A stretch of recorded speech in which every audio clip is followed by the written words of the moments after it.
Everybody owns English now. If you have taken the trouble to learn it, and if you are in a country where it has a significant presence, then you have rights in it. English is a truly global language.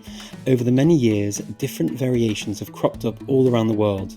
Even within the UK, despite its small size, there is a vast array of different accents and dialects. And no matter where you go, people are very protective of their way of speaking English. We love the little words and phrases that set us apart. But what fuels this diversity? And will the now global status of English affect the way it changes and develops in the future?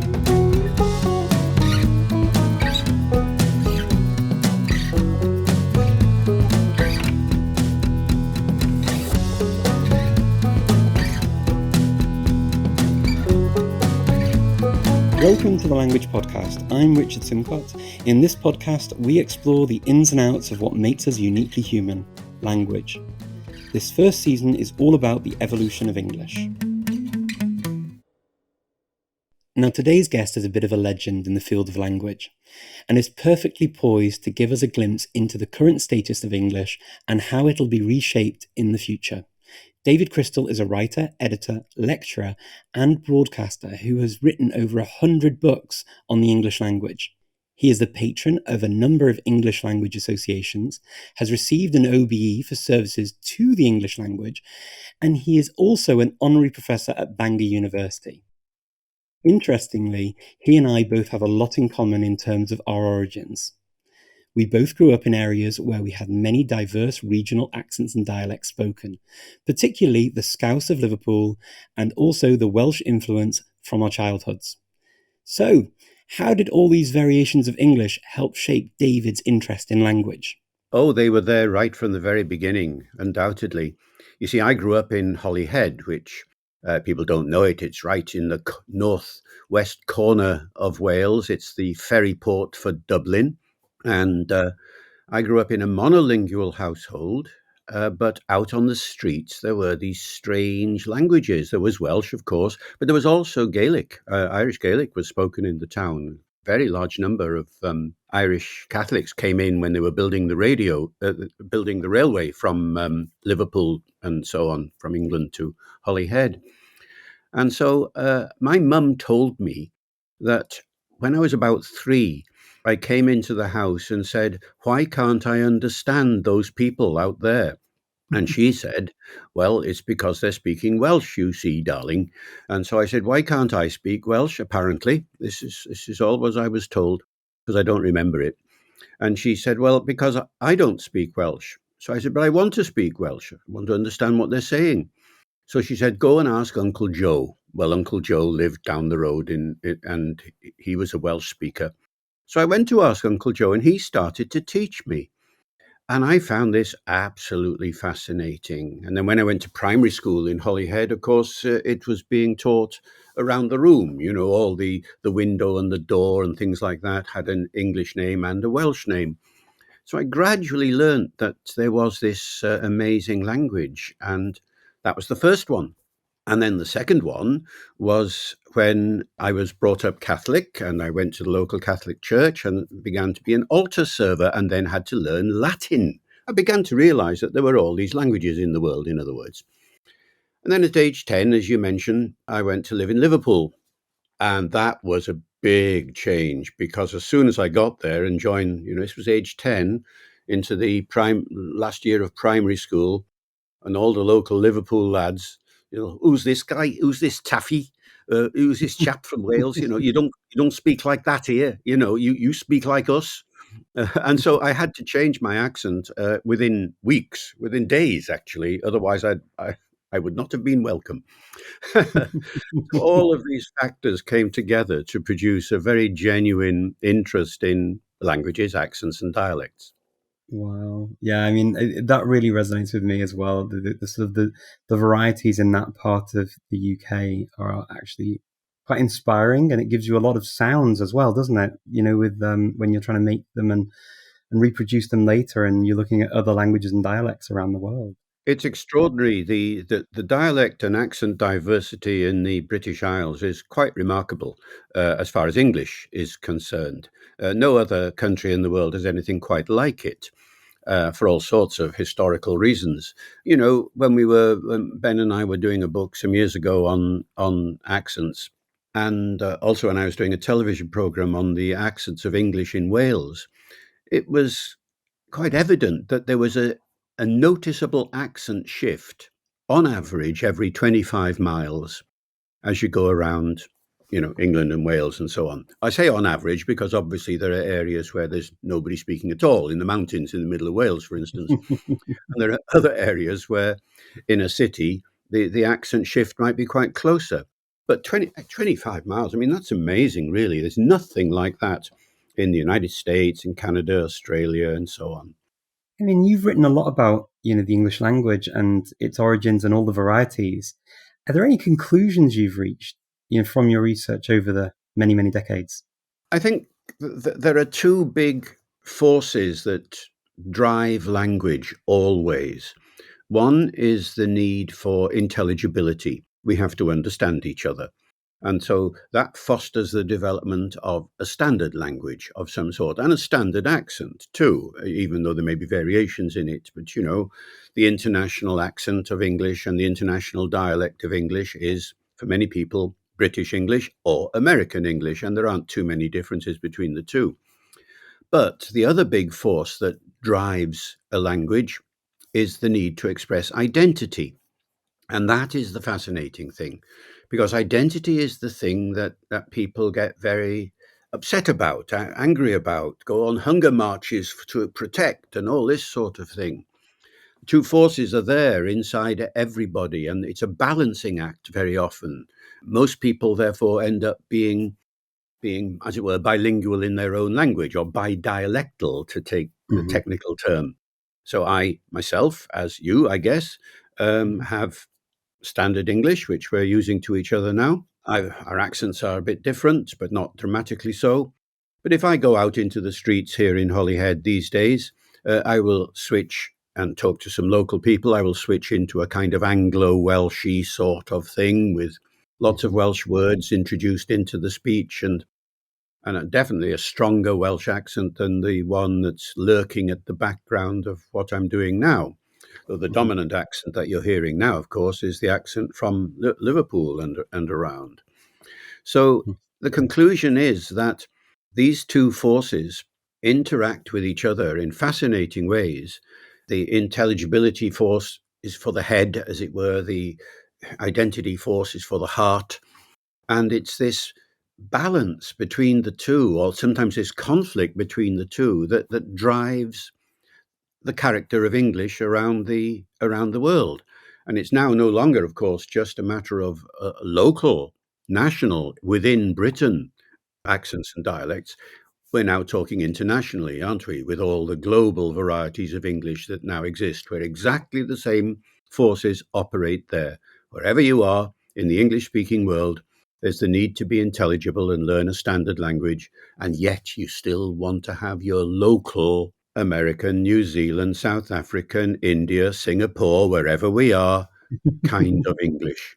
Yeah, it's interesting you mentioned that about the divergence of accents, particularly, you touched on American English, British English variants, and typically we would have seen them really sort of get more entrenched, right, in the very local variations where an identity would start to grow from local communities. And definitely, I completely recognize that. Have you noticed any changes, though, with the advent of newer technology, where we get to hear a lot more from the people who speak different variations of the language around the world? Are we seeing a reunification of the language, or do you still think that that diversification can live and continue to grow in the same way as before? Oh, I don't see any significant change yet. It's too soon to say in a way, though, Richard. I mean, the internet and all these other things have only been with us since the 1990s. That's an Mhm. eye blink in the history of language, really. It takes much longer for significant developments to manifest themselves. There is some evidence of a leveling, as it were. The fact that the internet now makes it perfectly possible at the click of a mouse for me to go and listen to South African English or Singaporean English or whatever it might be does mean that my listening comprehension is now much more sophisticated than it would have been 30 years ago. Mhm. It hasn't affected my speech at all, though, you see. And that's the point. There's a distinction here between production and comprehension. And it certainly applies to teachers around the world who often ask, as a result of all the things that are taking place in English, does it affect my teaching? And the answer is, well, as far as comprehension goes, both listening and reading, yes, it does. It's important to be aware of all these variations because your students are going to encounter them, if not in the real world, then definitely online. At the same time, if you're used to teaching standard British English and received pronunciation, then carry on doing so. You know, that is a perfectly fine accent and dialect. And that's the one that your materials illustrate. That's the one that the examining boards perhaps will expect, and all of that. So I see the internet as offering, as widening the horizons of the language, not just for the people who speak it as a mother tongue, but for anybody learning English. And yet at the same time, the internet also provides these different varieties with an opportunity to manifest themselves. I mean, Mhm. think, 30 years ago, if I was a speaker of a small dialect of English somewhere in the world, how would Mhm. I get the rest of the world to respect it, to know about it, to realize that I love it and all that? Impossible, really. Now it's dead easy. You just do a YouTube or something of that kind, and there suddenly, along with all the other varieties of English around the world, is yours. And so many people are actually doing that now. Local dialect societies all over the place, as well as local national varieties in some of the smaller countries around the world. It's all online now. And so Mhm. there is, once again, this balance between the internet allowing us all to talk to each other, although at the moment very largely to write to each other Mhm. through typing and things, and yet the opportunity to demonstrate, to illustrate, to have present in the world your own personal variety. Let's take a quick break to tell you that this episode of the Language Podcast is brought to you by Chambers, the #1 brand for word lovers, and publishers of Everyday Shakespeare, Lines for Life, a new book from David and Ben Crystal. This collection has been mined from the lesser-known corners of Shakespeare's plays and poems to reveal lines that you likely won't have encountered before, but which resonate deeply with modern day-to-day life. You'll also find a treasure trove of trivia, miscellaneous facts, and insightful observations and commentary from David and Ben on every page. Now, coming up, we discuss the ownership of the English language. Can anyone truly lay claim to it anymore? But first, I'd like to know, in this increasingly connected world, do you think there's one version of English that will eventually win the race and that will become the version adopted by all English speakers? Leave me a message in the comments below, and while you mull that over, let's hear David's answer to that question. Well, this is the question of ownership, really, it seems to me. And once upon a time, there's no question about it, the British owned English. I mean, Mhm. that's where it came from. Unless you go way, way back, in which case you're in Europe with the early Germanic dialects. Maybe the Germanic peoples owned English, really. Anyway, yes, it was British English for a long time. And then, of course, American English came along. And that became the dominant variety around the English speaking world, and the one that still is exercising most influence insofar as different international dialects of English are changing as a result of others. Then virtually everywhere you look, it's the influence of American English on them. In all sorts of ways, on vocabulary, on pronunciation to some extent, on spelling, definitely, and to a limited extent, perhaps, on grammar. So, yes, the American influence is definitely there. But when you look at the statistics of English globally, When I was doing the third edition of the Cambridge Encyclopedia of the English Language, I reviewed all the statistics for the countries of the world, ended up with a total of 2.3 billion people who use English in some way or another around the world. That's 2,300 million, of which some 250 million only are in Mhm. the United States. And so the interesting thing is that for every one native speaker in the world now, there are now something like 5 or 6 non-native speakers. So the concept of ownership has changed totally, dramatically.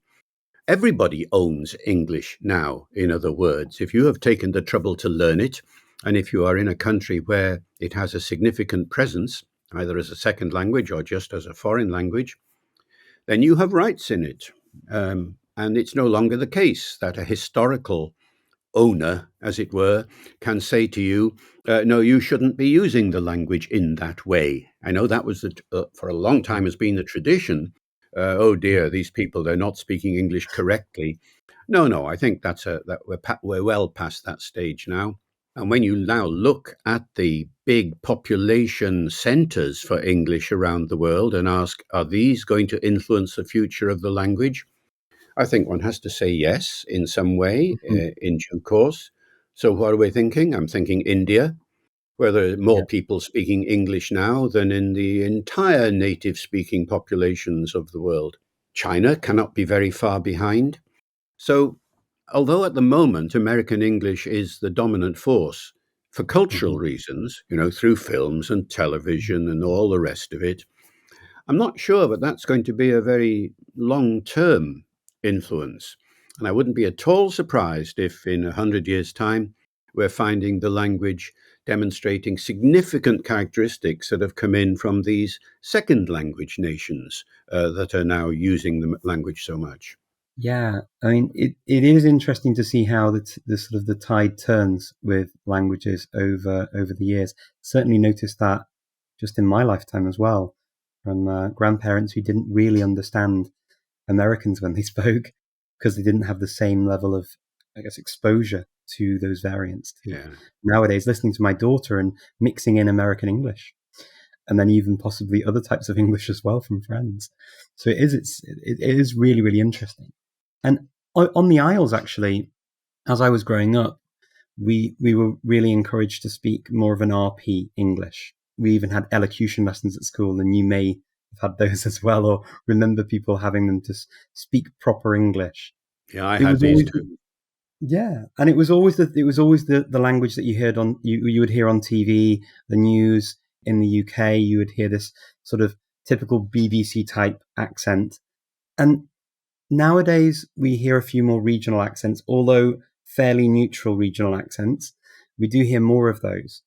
Do you think that this is the way forward? Is this the way we're going to be going? Will Southern RP finally take a rest from having this prestigious and privileged position in society? Yeah, I think we're definitely moving in that direction. The thing about RP, received pronunciation, is that it itself has changed dramatically over the past 50 years. There have been significant noticeable changes in the accent. It has gone, as it were, a bit down market. There are still quite a few people around who use the older form of RP, but they'll be dead soon. I mean, they'll be gone. And the younger generation of people who are using an RP modified in the direction of many of the local accents around the country are going to be the new norm. You hear this in the royal family. RP is still around. It's still a minority dialect, a minority accent. Something like 2% of the population of England still use RP. But, 2%, come on, 98% don't. Is it on the BBC? Yes, it's still there. But as you rightly say, the BBC has diversified. This is a result of the Annan report in 19, when was it, 77, which recommended that the BBC become more diverse in its accent presence. Why? Because of commercial radio coming in with local radio stations, Radio Merseyside, Radio Leeds, and all of these coming along with the presenters speaking in a nice local regional accent and people turning to them because they found that they could identify with those people much more and leaving the national broadcaster behind. So the BBC had to do something, and they did. And so these days you will hear quite a wide diversity of accents. Yes, most of them are sort of modified in the direction of RP for intelligibility reasons, but some broadcasters still maintain a very strong local regional accent. I'm thinking of Ian McMillan on Radio 3, who presents a program called The Verb every week, and he has a most very strong local Yorkshire, Huddersfield area, if I remember rightly, sort of accent. Scottish accents are very noticeable now, for example, Welsh accents with Hugh Edwards reading the Yeah. news, and all of this. So the institutions have begun to change. Yeah, the idea of having more representation, I think, is for me personally an important thing because exactly as you said, for identity and for people to be able to identify with the people they're listening to and seeing in media, we need to be represented in some way to have our voices to feel that our concerns are their concerns. And Yeah. there was an interesting thing that happened a few years back in Singapore with Singlish, and you mentioned Singlish and Singapore as one of the places where English is spoken. And the interesting thing that I found was that there was an encouragement of local people in Singapore to abandon Singlish and use a more standard English. And following that, there was an immediate backlash of, actually, do you know what? Singlish is our identity. Where do you see this kind of conflict moving? Do you see this as the first steps towards a new language? Or do you see it as somewhere where there may be room for both and it would stick as it is? Well, again, it's too soon to say as far as long term goes, but all the evidence so far from the last 20, 30 years, because I too was in Singapore and encountered precisely this kind of conflict. That was back in the late 1990s. And it's happened in many, many other places. Now, the most successful cases are those where they've developed, as it were, a language policy, either explicitly from government or just implicitly with people just, voting with their mouths, as it Mhm. were. The most successful cases, it seems to me, are those where people recognize that language is diverse and that it gives them extra power if they are able to switch between the different constituencies that use those varieties of the language. So, in fact, you're in a much more powerful situation in Singapore if you have both at your disposal rather Mhm. than if you only have one. Now, there is always a backlash going in both directions. First of all, a backlash towards the standard language that you've mentioned, and then the other direction. One has seen that in many, many countries. And then it settles down usually. Now, why does it settle down?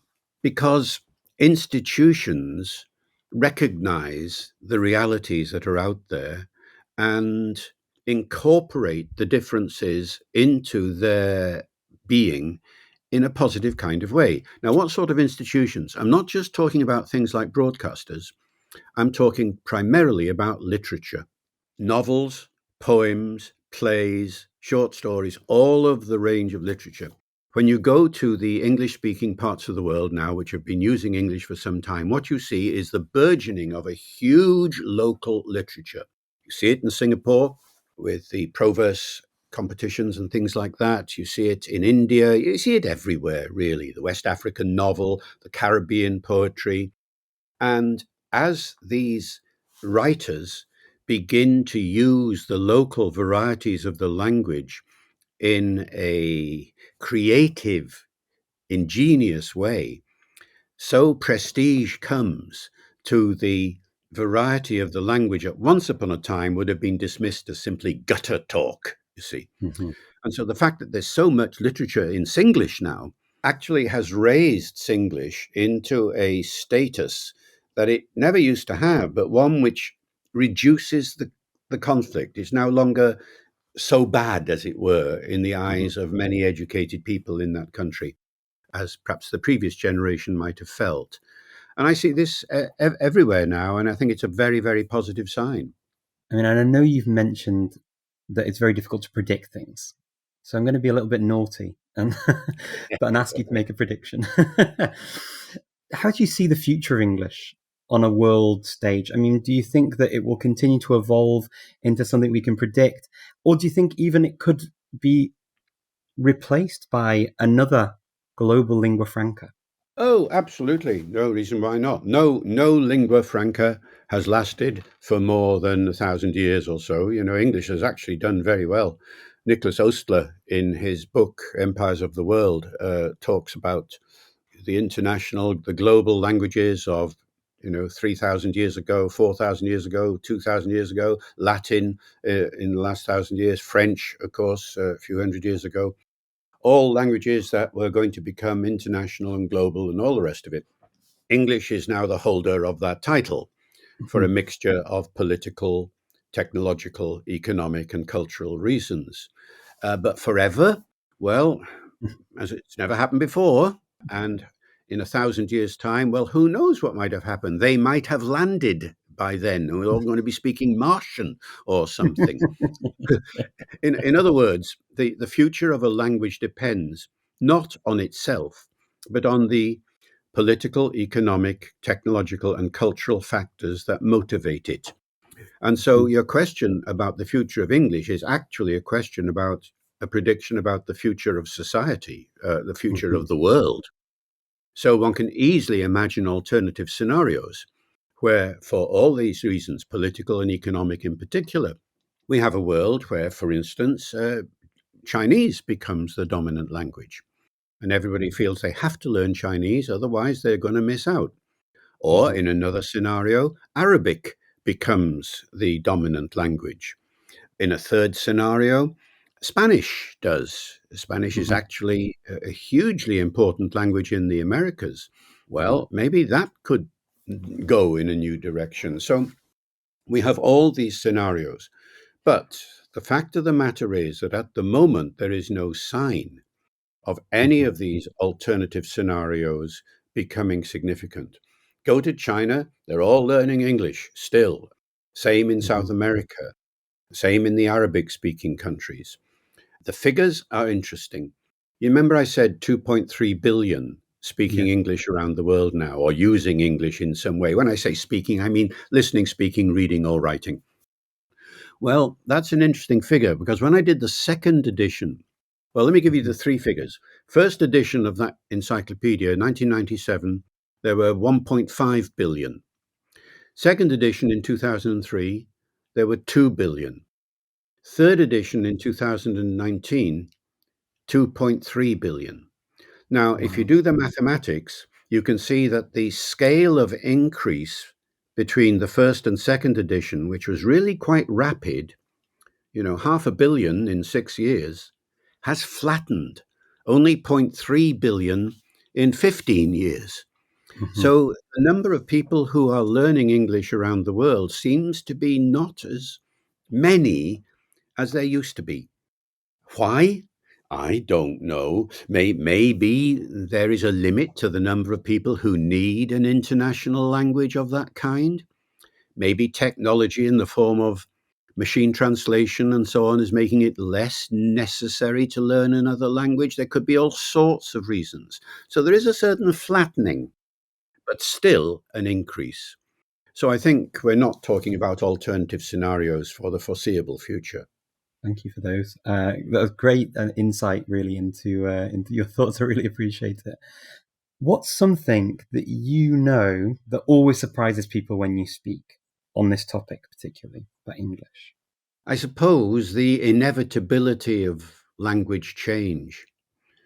Deep down in many people's mindset is the thought that once upon a time there was a kind of pure state of English which we've left behind, and maybe one day we'll get back to it if only the language would stop changing all the time. Well, of course, precisely that attitude was held by their grandparents that they're referring to. And those grandparents had exactly the same attitude about their grandparents. And so it goes on from the very beginning.